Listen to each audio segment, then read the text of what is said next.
ইসলামের বিরুদ্ধে যে কথা আমাদের পূর্ব বক্তব্য বললেন,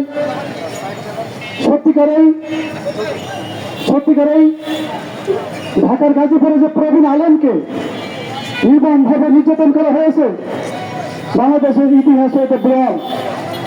এই জন্য এদের বিরুদ্ধে আমাদেরকে রুখে দাঁড়াতে হবে এবং এই 5 দফা দাবি যদি আদায় করা না হয়, 5 দফা দাবি যদি মেনে নেওয়া না হয়, তাহলে বাংলাদেশের সামনে আমাদের নির্বাচনে হতে দেওয়া হবে না ইনশাল্লাহ।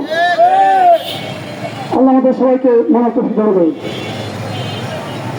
আজকের এই 5 দফা কর্মসূচি থেকে আমাদের স্পষ্ট বক্তব্য হলো, এই বাংলার জমিনে হিন্দু ছিল, হিন্দু থাক, কিন্তু জঙ্গি সংগঠন ইসকন নিপাত যাক। সম্মানিত উপস্থিতি, ও পর্যায়ে আমাদের সামনে বক্তব্য দিবেন বাংলাদেশ খেলাফত মজলিস ফরিদপুর জেলা শাখার সম্মানিত সেক্রেটারি মাওলানা মুফতি আবু নাসির সাহেব। বিসমিল্লাহির রহমানির রহিম।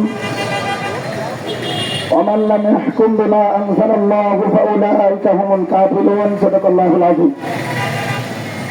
বাংলাদেশ খেলাফত মজলিস ফরিদপুর জেলা শাখার উদ্যোগে আজকের এই বিক্ষোভ সমাবেশের সংগ্রামী সভাপতি, যুব মজলিস, ছাত্র মজলিস, শ্রমিক মজলিস এবং ফরিদপুর মহানগর সদর শাখার বিভিন্ন ওয়ার্ড ইউনিয়নের নেতৃবৃন্দ, সংগ্রামী সাথী বন্ধুগণ, আমাদের এবং বাংলাদেশ খেলাফত মজলিসের স্পষ্ট বক্তব্য সেটা হচ্ছে, আগামী ত্রয়োদশ নির্বাচন হতে যাচ্ছে।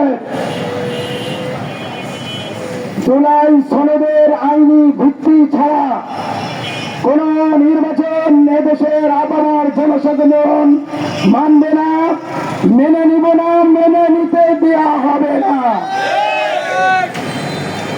আমাদের স্পষ্ট বক্তব্য,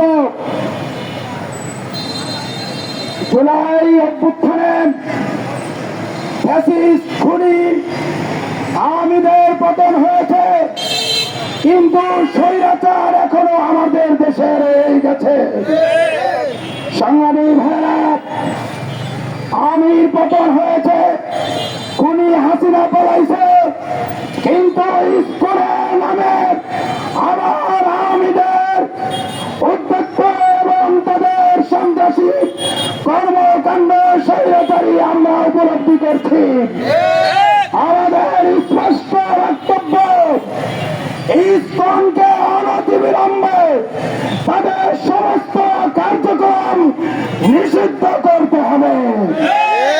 সংগ্রামী সাথী বন্ধুগণ, আমরা স্পষ্ট বর্তমান সরকারকে বলে দিতে চাই, আপনার জুলাই গণ অভ্যুত্থানে এদেশের ছাত্র জনতা এবং আলেম ওলামাদের শাহাদাতের রক্তের মসজিদে বসে আছেন। আমরা প্রত্যক্ষ করেছি, আপনি এখনো বৈষম্য দূর করতে পারেননি। আমরা দেখতে পাচ্ছি আপনারা কোন একটা রাজনৈতিক দলের এজেন্ডা বাস্তবায়ন করার জন্য উঠে পড়ে লেগেছেন। আমরা পরিষ্কার বলে দিচ্ছি, আমি মজলিস ডাক দিবেন, মামুনুল হক ডাক দিবেন, দেশের জন্য রক্ত দিব, জীবন দিব। জুলাই গণ অভ্যুত্থানের এই স্বাধীনতাকে আমরা নস্যাৎ করতে দিব না, ইনশাআল্লাহ।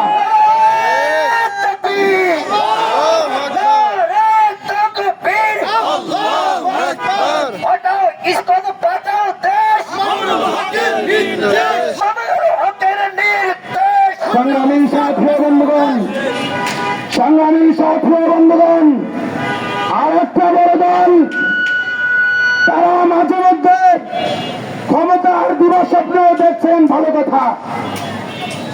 আমাদের স্পষ্ট বক্তব্য, এদেশের আলেম আমাদের মাইনাস করে আগামী দিনে সিংহাসনের দিবাস্বপ্ন দেখা ভুলে যান। আপনারা মাঝে মধ্যে বলেন আমরা আওয়ামী লীগ এবং জাপাকেও আমরা আগামী দিনে সংসদ নির্বাচনে দেখতে পাই। লজ্জা থাকা উচিত। যারা আপনাদেরকে গুম খুব করলো আর আপনারা তাদেরকে নির্বাচনে দেখতে চান, স্পষ্ট বক্তব্য আওয়ামী লীগ এবং তাদের দোসরদের বিচার দৃশ্যমান না হওয়া পর্যন্ত কোন নির্বাচন হবে না, হতে দেওয়া হবে না, মানব না, মানি না।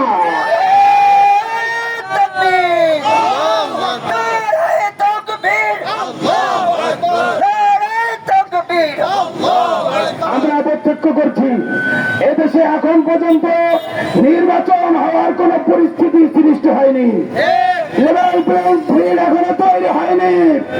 লেভেল প্লেইং ফিল্ড তৈরি হবে জুলাই সনদের আপনি প্রজ্ঞাপন জারি করে আইনি ভিত্তি দিবেন এবং আগামী নভেম্বর মাসেই আপনি গণপরিষদে ভোট দিয়ে জুলাই সনদের বাস্তবায়ন করেই তারই ভিত্তিতে আগামী নির্বাচন হবে।